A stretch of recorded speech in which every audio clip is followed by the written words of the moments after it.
Okay, good afternoon, everybody. Just a reminder before we get underway to use the microphone available when asking a question. So when ready, we'll start with Carver from Sky Sports News.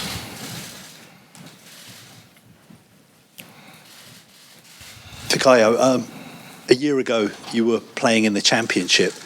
Just talk us through what the past 12 months have been like for you. Pretty crazy. I've just kind of taken everything as it's come. Obviously, it's happened quite fast and quickly, but yeah, it's been a good 12 months. I've been working hard, listening to people, trying to improve myself, and yeah, it's going well.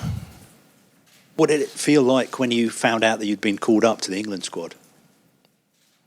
No, it's a bit cliche, but it is a dream. Obviously, growing up in England and seeing the teams and the players playing at Wembley, and it was such a good feeling, and it's kind of indescribable. It kind of went in slow motion, and I just kind of tried to take it in as much as possible. But yeah, it was a very proud moment. How did you find out? It was after the Lille game, actually. The manager came up to me and said, "And you're going to be in the England squad tomorrow." And I was sitting down at the time, and I just kind of sat there, and Tammy and Mason were kind of smiling at me, and then Ross spoke to me afterwards, and yeah, it was a crazy feeling because I wasn't really expecting it, but obviously very happy. And what's it been like being here and training with the England squad? Yeah, it's been good. They're very, very focused on obviously the championships coming up, and a lot of the work is focused on that and geared on that, and trying to get the team ready for that. So that's what it's been about. But everyone's been very welcoming, and they helped me out and talking to me off the pitch as well, and trying to make me feel welcome. So yeah, I've enjoyed it so far. You've played for Canada as well, at youth level, and you qualified to play for Nigeria as well. Does this definitely mean that you're going to be an England player going forward? Have you told the FA, for instance, that you only want to represent England now?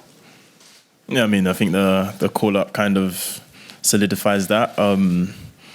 Obviously, being eligible to play for 3 countries was, I guess, depending on where you look at it, a good thing and a bad thing.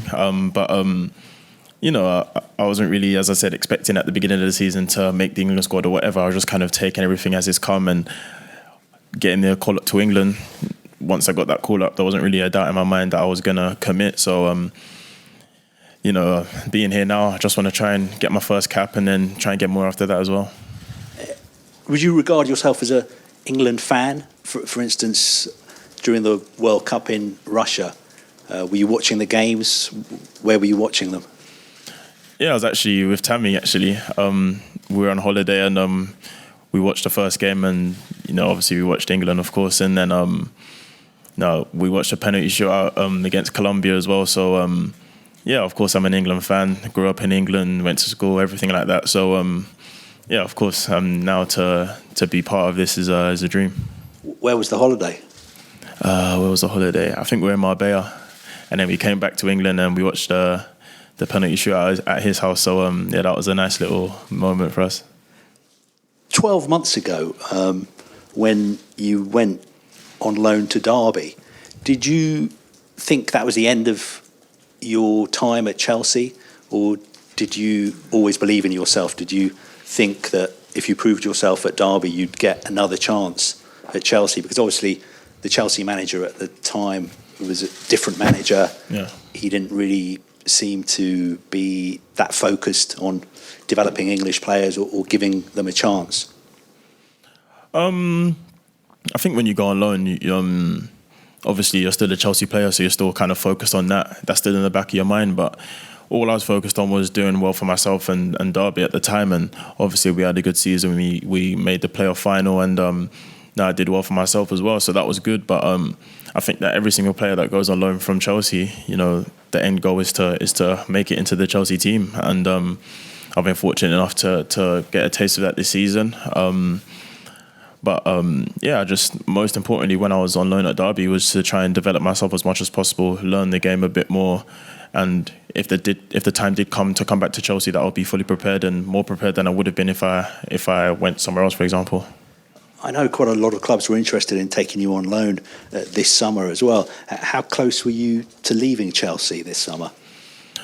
To be honest, I never really had conversations with the manager about leaving or anything like that. It was kind of pre-season, working with the team, obviously coming back to the team that I was with since however long I can remember. And so pre-season was just about getting ready for the season. I wasn't thinking about where I was going to be somewhere different or anything like that. And the manager towards the end of the transfer window said, yeah, you're part of my plans. You're in my ideas. So from there, I knew that I was going to be there. I was going to be part of the team. So it was just part of my mentality to try and work hard and make the team and keep on improving and do the best myself this season.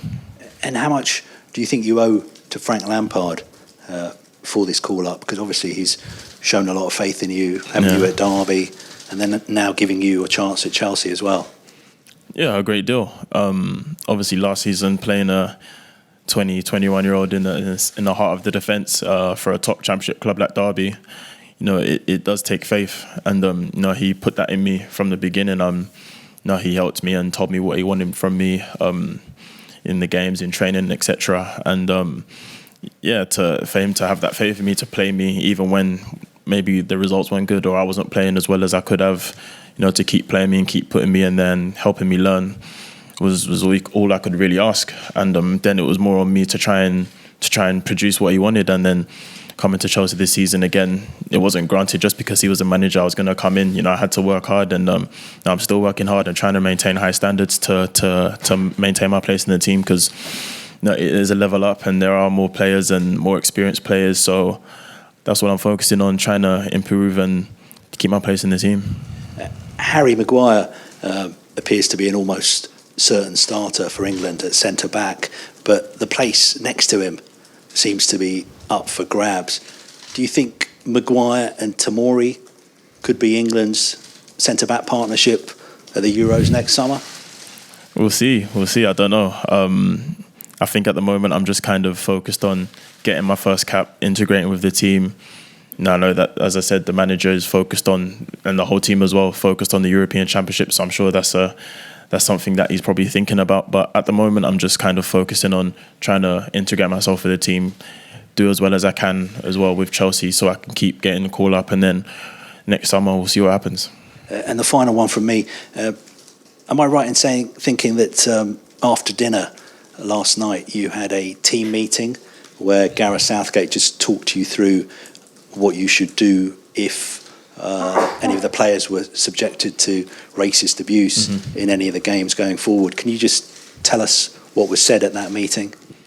Yeah, it was just about, if it does happen, which unfortunately it does sometimes, what we need to do, what the protocol is. So I think he just kind of briefed us about what was going to happen, and we should be prepared for that, because we know that sometimes, you can go to countries and stuff like that can happen, unfortunately. But we're just there to play the game, and whatever happens in the stands or whatever, we'll let the authorities deal with that. So that's all that meeting was about. I'd like to talk about your career in a moment, but just following on from that, how are you all getting to talking about dealing with racism in the dressing room? Is it just commonplace now because it's a conversation that's happening all the time? But as a team, coming through the youth ranks, you've experienced it on a number of occasions, haven't you? Yeah, I mean, sometimes it happens, unfortunately, but we have to kind of deal with it in a way. We have to, know what we need to do. Try not to how do I say it? Kind of overlook it. We have to talk about it, and I think that everyone knows that it happens, and we all know that some people, maybe they think it's right or they don't really understand it fully. So we just have to be prepared for that. So it's following the protocol when you go away over this fortnight and building from the experiences that you've seen with your own Chelsea teammates. Yeah, exactly, for sure. I think that loads of people in the dressing room here have a lot of experience or different experiences of racism. So everyone has their own kind of take on it and their own kind of ways they deal with it. But obviously, like I said, the manager yesterday told us about what the steps are that need to be taken. So I'm sure that everyone will take those steps. Yeah. What's your take on it? Do you have anything you want to say at the current time? Well, I mean, obviously, it's not right. I feel it's not right. As I said, unfortunately, it happens, but it shouldn't really happen. We know here that it's not right and it's not fair, and it's just the world it is now. The way it is that things like that happen. So it's good that they have the protocols in place to deal with it. Yeah. And I'm sorry to ask you that. I want to really talk to you about this amazing moment in your career. Frank Lampard, of course, a man many of us looked up to in an England shirt. Has he given you any advice en route here? To just enjoy it, to embrace it, to keep the same levels that I've shown throughout the season and last season as well, because that's the reason that I've been called up. So he's been very supportive, and obviously, as he said, England legend as well. So he's been here, he's done it, he knows how to get to the top. So it's been a great help to me and Mason and Tammy as well. I want to ask you about Mason and Tammy. Tyrone Mings talked about the fact that just coming here, he was just a bit starstruck when he suddenly found himself around Harry Kane. When you sat down, when was the moment when it was you, Tammy, Mason, that it all really sunk in, that you're all, the three of you, friends here in the England senior camp?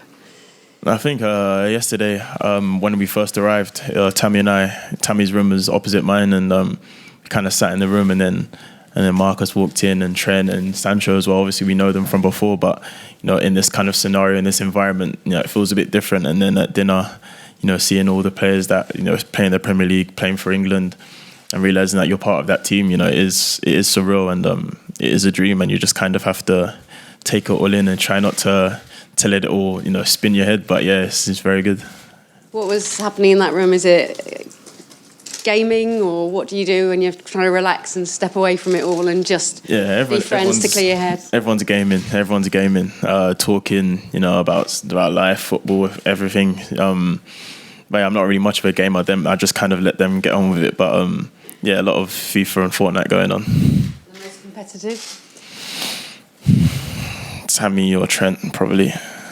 How much does that all really help with the camaraderie, the engagement when you're coming in on your first camp like this? Yeah, it just helps you feel more relaxed. It is bonding in a way. You can talk to each other, get to know each other more than just football.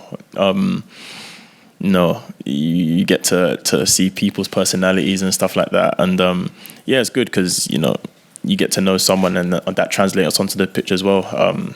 Those times away from the pitch are just important as the times on the pitch as well. Now, I don't know how good you are at gaming and pulling out the skills on one of those consoles, but there aren't many that would be able to pull off your very first goal for Chelsea.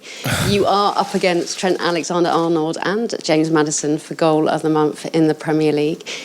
How do you follow on for an opener like that? And are you still looking back at it saying, I don't know how I did it, or are you just going to try and better it? I think if I try and better it and I miss, then I'm going to get in a bit of trouble. But it was a nice goal. I just kind of thought, why not? And luckily, it went into the goal. But I was actually speaking to Trent about it yesterday, and I said straight up that mine is better. So hopefully we'll see if I win it. But obviously, it was a nice goal, and it would be nice to win it as well. Well, that's going to be in your highlights reel for the rest of your life. Yeah. Who were the England players that you watched, the clips that you watched over and over again as a kid? So many. I mean, from the World Cups, the Euros, obviously having John Terry as part of the team when I first joined into the first team, the gaffer now. So many moments that you see on TV at Wembley, etc. And as I said, to be part of that now and to kind of have a little taste of it is great. It says a lot about the 2 or 3 months you've had at Chelsea already that you, Mason and Tammy are in the squad. Mason's now been in the squad twice. It says a lot about the start of the season the three of you have had and the fact you've taken your challenge and gone with it. Yeah, I think it was more of like, we saw an opportunity and we kind of took it. We spoke obviously a lot during pre-season, and we knew that there was a chance for us. And I think that having that opportunity is one thing to see it, and it's another thing to take it. And I think that we've just tried to take it. And obviously Tammy's been scoring goals, Mason's been scoring goals. I've been in the team as well, so we're just trying to keep on improving. In terms of the summer, the under-21s, I mean, how much will that stand you in good stead as well? Because that was disappointing. Everybody thought you were going to go there and probably at least get to the final. So how much will that stand you in good stead when you finally do make your senior debut?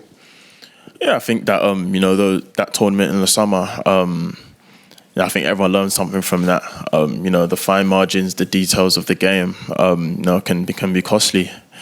And especially in international football, where a lot of the games are knockout games or whatever they may be. You have to be on your game for the whole 90 minutes. So I think that us young players that are in the squad this time around can take a lot of experience from that and transfer it into this. Obviously, with the experienced players as well, they can help us as well going into that tournament. You mentioned experienced players a couple of times, but I get the impression there's a real vibrancy, a real youthfulness around now the England senior squad. It used to be sort of, you talked to an under-21 player, you mentioned the senior team, and it was full of 28, 29, 30-year-olds. Now, the average age is what, 24, if that? Yeah, I mean, obviously it's nice for us because it shows that the hard work we're putting in when we're younger is kind of coming to fruition now, and obviously getting the opportunity to play in the big leagues like the Premier League, Bundesliga, in like Sancho, we're all getting the chance. And I think the vibrancy is the right word. We bring youthfulness, of course, to the camp, and we just try and put our own little spin on the group. Everyone's got their personalities and things that they bring to the team, which I think is just positive. Have you been to Prague before? No, I haven't actually, no. There we go. Finally, going with these two games being away, not being at Wembley, as my colleagues already alluded to, there are challenges on and off the field. Regarding off the field, if things are nasty, if things you get racist chanting, would you be one of those players that would want to do what Raheem Sterling did last year and stay on the pitch and prove a point by winning football matches, or do you take the view that a team should walk off the pitch? Yeah, I mean, like I said, that what happened last year, it happened, and Raheem took that opportunity to score a goal and to kind of show them that doesn't really matter. And we know that, as I said, the meeting we had yesterday, we know what we need to do. If it happens, the officials are aware, the delegates or the UEFA delegates are aware of what's going on. So all we can do is play football. That's all we can do, and then whatever happens in the stands or behind the scenes, we just let that be dealt with. But we're just here to play football. Thank you. Fikayo, hi. It's still very early days for you as a Premier League player. How much of a step up for your game has that been already this season? Yeah, I mean, it has been. Premier League is the best league in the world. The best players, and it's a step up, and it takes a lot more concentration, a lot more awareness of what's going on, and having this experience is, I'm learning every single game, about the game, about other teams, how to be positioned, how to receive the ball, etc. So I'm just trying to take it in my stride and learn as I go, and obviously the players and the manager are helping me a lot. How quickly did that dawn on you that it was a step up in concentration? The first game. Not even the Man United game, the one I didn't play. Watching it, you see everything happens a bit quicker. The passing and stuff is a bit tighter. Decisions are made faster. So from there, I was kind of looking and learning, and obviously watching it on TV and being in the stadium. Sometimes it's you can watch it from there, but then being in the squad and being with the players that you train with every day and seeing them on the pitch, it's a different sort of outlook. So as I said, learning every day, and then when you play, trying to take what you learnt and applying it. And who's been your toughest opponent yet? They've all been tough in different ways. Obviously, the Liverpool game at home, where obviously they're the champions of Europe, coming to Stamford Bridge, and I think that even then we put on a good performance. I think we're a bit unlucky, but games like that are what you want to play in. The ones you dream of winning and stuff like that. And then obviously the Champions League games are games like that, where it's a different kind of concentration needed. So I think they've all been tough in their different ways. So I couldn't really narrow it down to one team. Can I just ask you about your Open University studies as well? What's the thinking behind that? Why do you want to do that? I mean, football's not going to go on forever. So, whenever I retire, whenever that may be, or, touch wood, God forbid, if I get an injury or something like that, I have something that I'm working towards and that can stand me in good stead for the future. And how much time do you spend on that?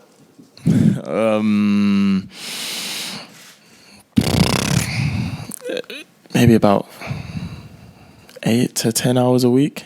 Something like that. I'm reading all the time, trying to learn new things as well. But then the actual work, the essays and stuff, and the revision is it's just whenever I'm done kind of thing. What are you reading at the moment? Leadership in business.